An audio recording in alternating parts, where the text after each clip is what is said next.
Good morning, everyone, and welcome to the Charity First Handicapping Challenge, live from Santa Anita and to the other side, all the way to Chicago. Chappie, that's your favorite town. That's where Nikki Lewis is from, and she's one of our great guests here today, along with Andrew Lerner, phenomenal trainer. This is the Handicapping Challenge, where we're raising money for charity. The charity is Karma, to take care of these magnificent animals once they retire.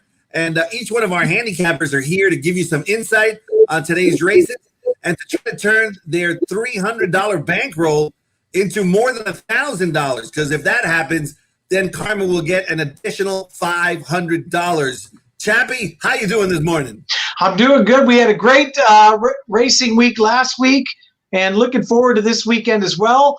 You know, it's amazing here in Southern California. Nicole might not be used to, but we haven't had rain in, a year, Lerner, something like that? A long time. It's something we're not used to. Yeah, and we're holding off the rain. We might get some. Andrew and I were playing Dallas Rains here a minute ago. It might not come more till sometime next week. It's badly needed, but in the racing community, we want it to hold off at least until Monday or Tuesday. So still looking forward to it, but hopefully we're going to stay dry this weekend. Yeah, hopefully we'll stay dry. If not, hopefully our guests Saturday and Sunday are good mutters, because they, not too many mutters in these neck of the woods. Also, we want to tell you that today post time here is 12:30. Also, a huge day in our sister track, Gulfstream Park, as they present the $4 million Pegasus World Cup. So a big day over there tomorrow. That's tomorrow.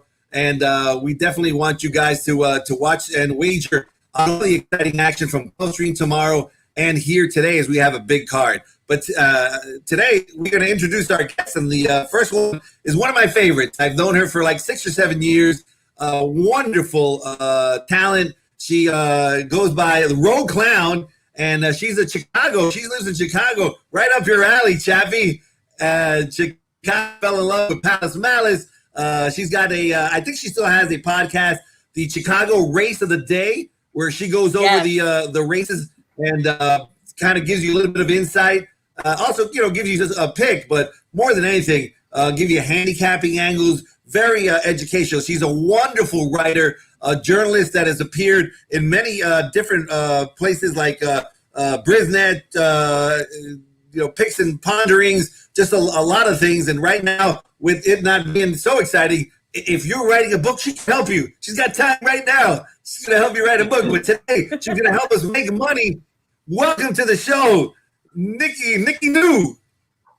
Thank you so much, George. I'm glad to be and glad to talk some Santa Anita. Hawthorne's quiet for the time being. We're in our little lull here in Chicago, so need some races to keep me going. All right, you got a tough competitor there. Talk to us there, Chappie. Well, knowing Nicole, I can't root for Nicole because she's not on my team, but she gets bonus points for being from Chicago. So, in case Lerner gets beat, at least it's something I can fall back on. But my buddy, my friend Andrew Lerner, he's one of the young guns here in Southern California as a trainer. And he actually put his money where his mouth is to start up his business. Andrew, tell us a little bit how you got into the training game, buddy. Uh-oh. You can go in and out of the training game like that. The training game, you're in 1 second and you're out the next. It's unbelievable. You got us, Andrew?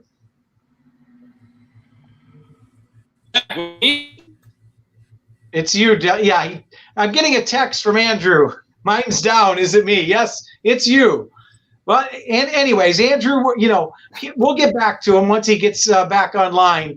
But he's been training here. He's doing a wonderful job growing the business. We've got some wonderful young trainers, and he's one of the guys leading the charge, and he knows his stuff. So let's welcome in Andrew. He's frozen, but he can talk when he's hopefully something comes through here eventually. Welcome aboard, buddy. Thank you. Can you hear me now? Yeah. Great to have you here, Nicole. Sorry about that. I don't know what's going on. Okay, you sound better. Tell us real quick how you got in the game today. Say that again, Chappie? I said, tell us a little bit how you got into the game, a little bit differently. A little bit differently. Grew up going to the track like most of you guys and gal, and we, did that with my dad. Then I owned horses before I started training, but it was just something I loved so much that I just decided I wanted to do it on my own. So I ended up getting my trainer's license, which that took a long time, a lot longer than I thought it would. And then I just wanted to train on just for myself. So just have 2 or 3 horses and own them. And then it just got gradually bigger and bigger. And we built a pretty, good stable. And, I feel like we do a good job. I've assembled a really good team. And now we're here, and we're here to stay, and we're here to play with the big boys. So it's a lot of fun. I love it. We love having you aboard, and we welcome both of you today. It should be a lot of fun, George. All right. Nicole, one thing, I've been in this game for a long time. I've worn many hats. And one thing for sure that I've learned over the 50 years or so that I've been in this business, trainers do not know how to handicap. They just don't. I mean, just face it. That's just the way it is. So we got a big edge here. Trainers, what can I tell you? And so, Nicole, we're going to start with you. You got $100 to win on a horse. Where are you going and why? I am going to the 7th race, Calbred Maiden Special, going 6 on the dirt, and I'm going to try for a little bit of a price. There's a few in here who will take money, including the inevitable Bob Baffert money on Vava Vegas. I'm going to take a shot with the number 9, Lucky's Last, just because I don't think there's a ton of speed in that race. He did pace on debut, going 5.5 at Los Al, so he should show plenty of speed at 6. He's got that outside draw. And I think he's got enough speed to outjump Sabuda, even with Sabuda going blinkers on, because Sabuda's cutting back from that 2-tail at Turfway. Yes, he's 70, so he's got some class to prove on a few of these, but they're enough who are coming out of maiden special weights but don't exactly look like world beaters to me, that even first-time Lasix, even with that nice clean draw, I think I'm going to get the right price to take my shot with the number 9 in the 7th, Lucky's Last Stand. All right, Lucky's Last Stand, trained by one of my favorite trainers, Dean Pedersen. Certainly showed speed on debut. Like all these 3-year-olds, they're getting Lasix for the first time, so that certainly could help if that was any sort of an issue. Was well meant, first time out, a son of Lucky Pulpit, and Lucky's Last Stand, I think, drawn nice on the outside. It's got some speed, and it's going to be tough because we're definitely going to have the lead after race 7 if he hasn't had a pick beforehand. So let's kick it over to you, Chappie. I love Nicole's pick. Yeah, drawn inside last time, now goes outside, and I can already hear George yelling 100 yards out of the race, "Stop the race!" because you're going to be in front. But once they fade to about 4th there, Andrew, where are you going to go for your $100 win bet and why? First, I want to look back at Lucky's Last Stand's PPs. Who beat him in that race? I think that was Andrew Lerner horse and Shimmer Me Timbers. So thank you. I appreciate that. And I think that was just a good compliment to me, and you knew what you were doing, so I appreciate that. I'm just trying to frank your form here, Andrew. I know you are, and I really do appreciate that. No, I think that's a good pick. For me, I'm going a little bit chalkier. I'm going to go in the 2nd race. Peter Miller horse, Clash. I think it's Clashings. Cashlings. And he ran really big on debut. They were about 7 clear of 3rd. It's a little concerning when Miller buys one for $240 and drops it in to run for 40 or 30. But the way it ran first time out, if it runs anything back to that, I just think it gets the job done. It's drawn inside, which it was last time, but I think it's got some speed, so it can get good positioning. And I just think that's one of the best bets, most logical bets of the day. Yeah, sometimes you said it could be a red flag buying for $250,000 going in for a tag first time out. But one thing about Peter Miller is he likes to win races, so he's going to spot them where they're going to win, no matter, where they fit. That's where he puts them, and he likes to win races in bunches, and he's hot once again. So we're going to get a little chalky here, but that's fine. We'll take 4 to 5 and get the 100 to win home and have the lead. And then make him play Catch Me If You Can, George. All right, sounds like a good pick. Cashling's drawing the rail. Everybody loves the rail at 6.5. One of the best draws of all time. Just kidding. Nikki, tell us before we get into the next thing we're talking about is your exacta.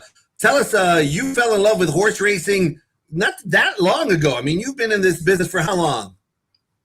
Yeah, it's kind of funny that you talked about growing up going to the races. I was a little later to it. I really fell in love with horse racing 2013. I was 30, so a little older than most, but certainly just went into it head first. And I've been writing about the horses since 2014. I've been calling charts at Arlington and Hawthorne since 2017. So just trying to find any way I can to hang out at the track because there's nowhere else I want to be. It's awesome. I agree. There's every minute that I have a job at the track, it's a minute that I'm not working for a living. I love working at the track. I've always have, and it's great to. I mean, you as a journalist, you have some stellar writing. You have great writing skills. Right now, it's time to put your handicapping skills to work here. We got an exacta, either $100 exacta or two $50 exactas. Which race are you going to and why? I am going to race 6, and I'm going to do a $50 exacta box with the number 5 Constancia and the number 11 Ellie Airway. It's 6.5 on the grass with an interesting starter condition. It's a starter 50, non-winners of 3 life. And one thing I really like about Constancia is she's coming out of a win allowance. So many of these horses have that second win, that one non-maiden win in a claimer or a starter. She did so in traditional N1X company, and she did so over the new 6.5 out the chute at Santa Anita. It's always kind of interesting to see what horses do with these new distances, these new track configurations. And I'm not necessarily willing to take on faith that hill form is always going to transfer to the 6.5 on the chute. It's going to be a little different, but she's proven she can do it. She did it in N1X company, and she keeps high percentage rider Umberto Rispoli. So I think Constancia is going to be right there, and it's just been very prudently placed. Now with Ellie Airway, she's the other who got that second win in a traditional N1X company. Now, it's a little bit of a question because she's a miler cutting back to 6.5 on the grass, but I've made enough money betting street bosses sprinting on the turf that maybe 5.5 was just a little too short for her, and the 6.5 furlong is going to suit her a little better. And even though she's stepping up from a claimer that she didn't win, Doug O'Neill is high percentage first off a claim. She's coming in second off a lay. So there are those reasons that Ellie Airway can step up. So for my exacta, I'm boxing Constancia the 5 and Ellie Airway the 11 in race number 6. Wonderful exacta box there. I was actually Doug O'Neill's suite the day before Ellie Airway ran, and they were chomping at the bit to claim that one. Yeah, I know. Sorry, they were chomping at the bit to claim that one. They were like, tomorrow Ellie Airway, we're going to claim that if it looks good. So they were really high on Ellie Airway, and they thought that the one sprint that Ellie had on the turf just drew a line through that, and they were hoping that it would get her and put her in a sprint. So I think excellent pick, a nice 6-1. Ricky Gonzalez got her in protected company. They were keen to claim her, and they're not putting her up for the tag. Right. And so that's also strong, very strong. You got two strong jockeys. You got Rispoli, who is just seems phenomenal, especially on the grass. He's doing so well. And then on the outside, you got Ricky Gonzalez, who's been a major surprise for me personally. I was like, man, he really came up here at Santa Anita and took this meet by storm. So you got two jockeys that are excellent, two trainers. I like that. Chappie. Yeah, Andrew, real quick before we get to your exacta, talking about since you got started, one of the keys obviously to training is communication with the owners.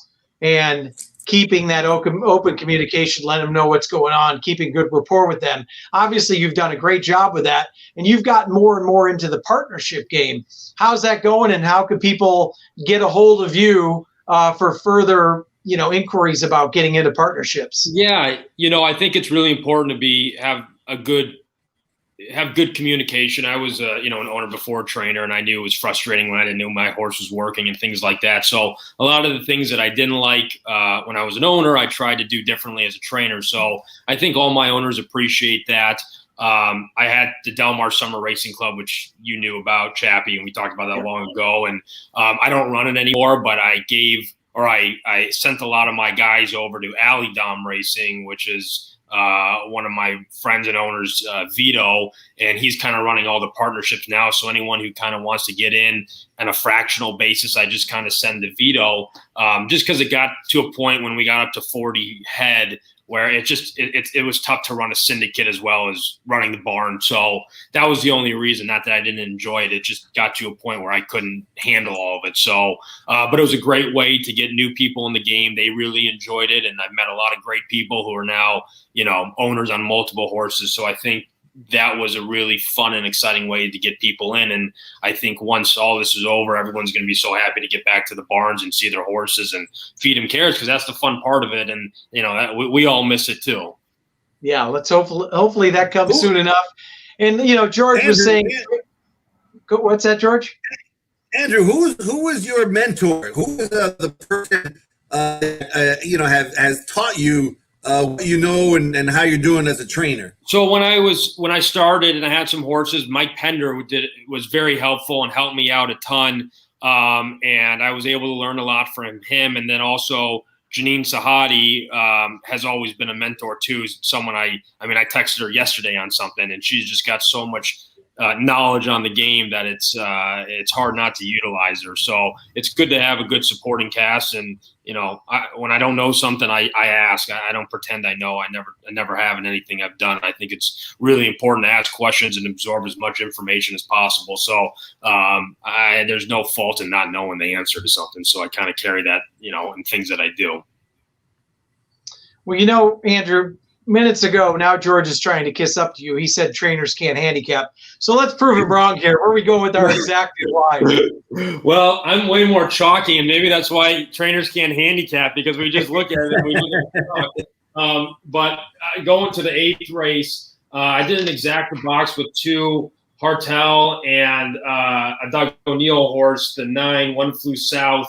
I just think they're both realistically spotted. I think Hartel, it's a Rockingham Ranch horse. He's got a lot of 2-year-olds coming in. This one's had a lot of layoffs. This just seems like an aggressive move where they just want to put the horse in a reasonable spot to win, hope it gets claimed. It's got a decent work pattern, 2 bullets since its last race. I know it's been off a little bit, but I just think it's realistically placed, and I think it's going to be in a good spot to win, or at least take a piece of it.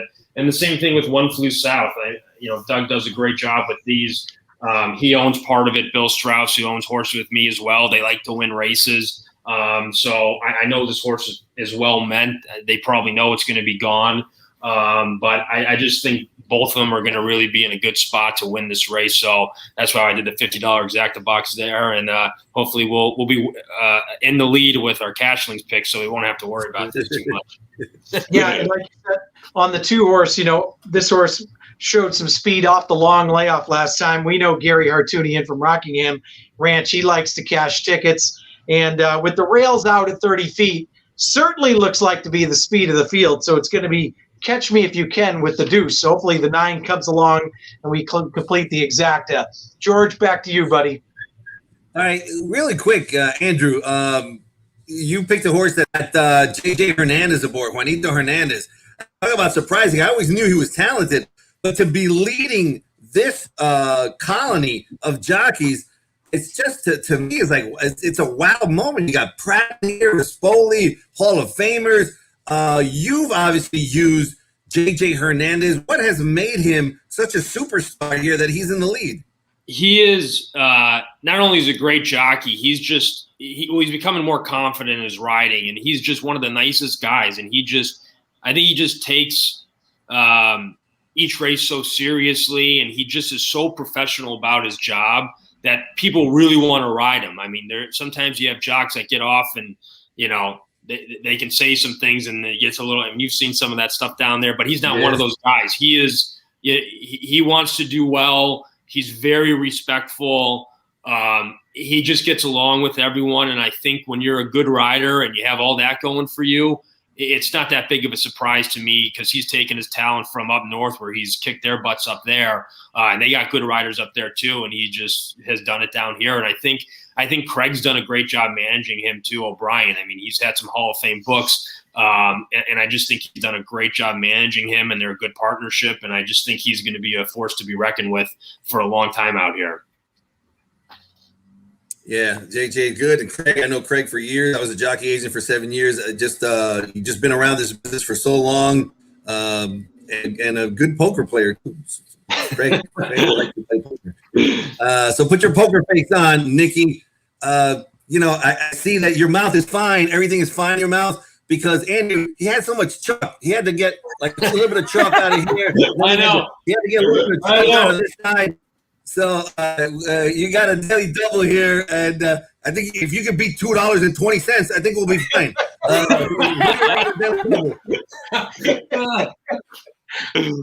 Well, we'll see about that. It's kind of funny that you talked about cashlings earlier, because my daily double starts in race 2, and I've got 2 horses in race 2 and 1 horse in race 3. One of my 2 is unsurprisingly cashlings. Won't talk too much. Probably the favorite. Didn't miss much for 40 on debut, taking a slight step down. Second start for Peter Miller, always a good thing.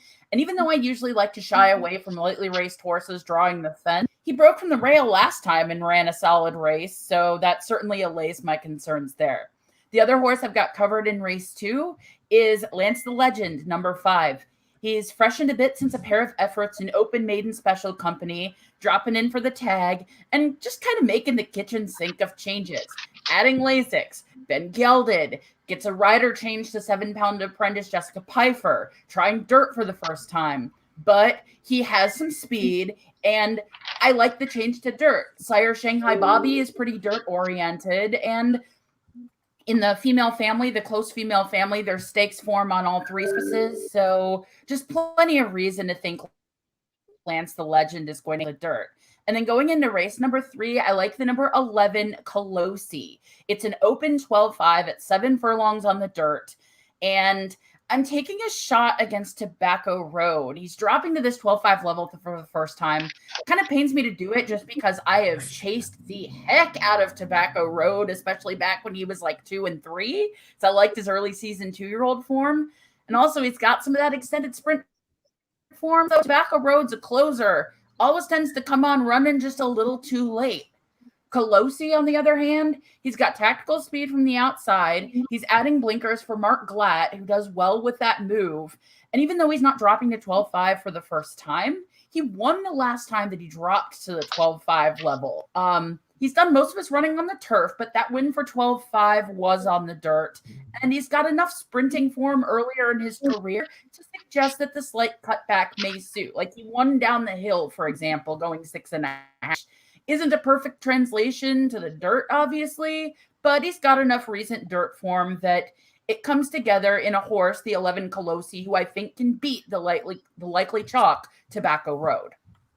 You know, Nicole, looking at that race real quick as you were talking, drawn outside, adding the blinkers should be interesting, because if you go through that field, who in the heck is going to the front? It doesn't look like there's any speed whatsoever. Maybe Minoso, the 2-3 back with Jessica Pfeiffer might go, but there is very, very little speed. I think you're going to be much closer to the pace this time, even coming out of a route. No, I agree. I was looking at the speed, and you're right. Minoso is going to be up there, but who else? Especially with Colosi blinkers on, like he's shown some tactical speed at times, even with the cutback. I really do think he's going to be forward. I think he's going to get a clean trip, and I think the closers are going to be up against it, and that includes Tobacco Road. Andrew, I'm not agreeing with her. I promise. I'm just. I mean, whose team are you on, Chappie? Come to the dark side. Come to the dark side. I hear Chicago. I'm thinking she's probably a Cub fan. I just automatically, go. But you I'm have a Sox Rodman in the fan. back, Thank huh? you very much. What's that? I said I'm a Sox fan. Thank you. Okay, well, never Oh, mind. you just I get every one of your picks, and I will never compliment her again, Andrew. Where are we going with our double, buddy? That was the kiss of death right there, a Sox fan. I think he froze. Well, at least And he did froze with a freeze smile again. on his face. Yeah, you're back. I'm back. Okay. I said she said she's a Sox fan. I'll never ever give her a compliment the rest of my life. Right. So I'm back on Team Learner. Go ahead. Beautiful. Who are we doing with our double? I think it's going to be pretty easy to win today, Chappie, because two of the close horses have already scratched. Uh-oh. Oh no! I think really? Lucky's last stand and the other one you just picked in your double. Colosi? No, the other one. Lance the Larry Legend. the Legend? Well, we'll have to Yeah, regroup no, Lance the and you'll be able to Legend. give us your picks later. So I think it's Why don't an you give us automatic your double forfeit and and she we can win. switch- Why don't you give us your double and she can switch things up a little bit? Okay, Yep. that's what. Yeah, we'll give her some time. Okay, so my double, I'm going to end it with my best bet of the day is that Cashlings. I just think that is going to be super tough to beat. I'm going to start it with race 1, so we'll see how we're doing just after the first race, Chappie. And I'm going to go to Mystery Messenger with Vladimir Shirin and Rispoli. I just think going to 6 furlongs, I'm hoping there'll be a little bit of speed to run at. I'll be drawn outside and be able to get there at the end. I know it, it hasn't won in a little bit, but I do think it'll get the job done today. I'm hoping it does, and we'll end the double with Cashlings, which I think should win by open lengths today. So I think after the first 2 races, we'll be sitting pretty. I like it. All right, we are short on time. Nicole, do you have a couple options you want to switch to? Oh, absolutely. I'm sorry. I checked the scratches before hopping on here and didn't see they No, were they up just yet. came out right now. When my internet was out, that's when I pulled it up. I Good job. appreciate it. So, I mean, the double's easy then. I'm just going to clock it cold, Cashlings to Colosi. No need to spread if Lance the Legend is out. And if I can't do Lucky's last stand, that is a bummer, but we will end the day strong in race number 8 with the number 9, One Flew South. First time claiming, been coming up close enough against Allowance Company, including last out going 6.5. I think the cut back to the flat 6 ought to help, as well as the class drop. So we'll go One Flew South, the number 9 for the win bet in the final race of the day. Chappie, rock, paper, scissors. Yeah. All right, here we go. 1, 2, 3. Same thing. Are those 2 One. papers? Yep. 2 papers. 3. All right, you win, Chappie. You go first. What race we're doing for the What tiebreaker? race are we doing for the tiebreaker, George? How about nobody's got a pick in race 3? Nobody has a pick. You want to do race 3? Let's do race 3. Oh, no, she has Colosi. Oh, that's right. So Yeah. pick another race. What about Race race 4? Race 4. Race 4. Andrew, in case both of you guys have 0, you just each pick a horse. Whoever beats the other would move on. So, Andrew, you go first. Okay. And race 4, I will take.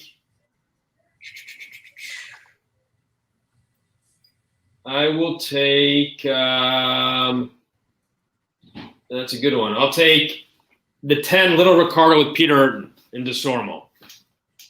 Okay. Nick Cole. Yeah, I'm sorry. I'm trying to reload my PPs. They're hung. I looked at this race a little bit, but of course I didn't do any of my picks there because I didn't have a super strong opinion on this race, which is unfortunate. Well, I don't think it's going to come down to the tiebreaker anyways, but Yeah. just in case. Down to this. I mean, it's probably not going to come down to the tiebreaker, but I just had it.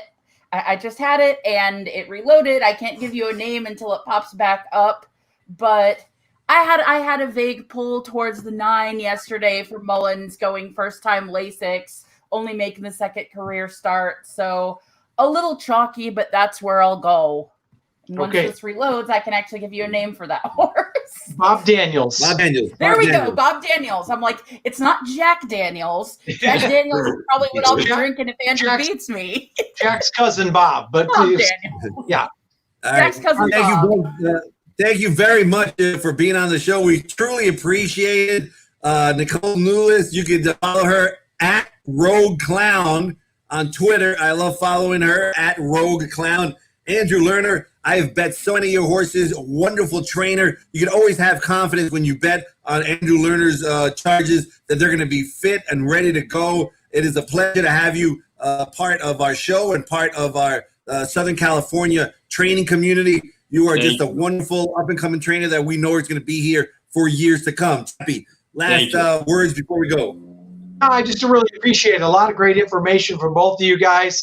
Nicole, you were wonderful. Andrew and I have been buddies for a long time, and he's always available for anything I ask of him or request. So I really appreciate that. So thanks to both of you, really. Thank you guys for having us. A lot of fun. All right.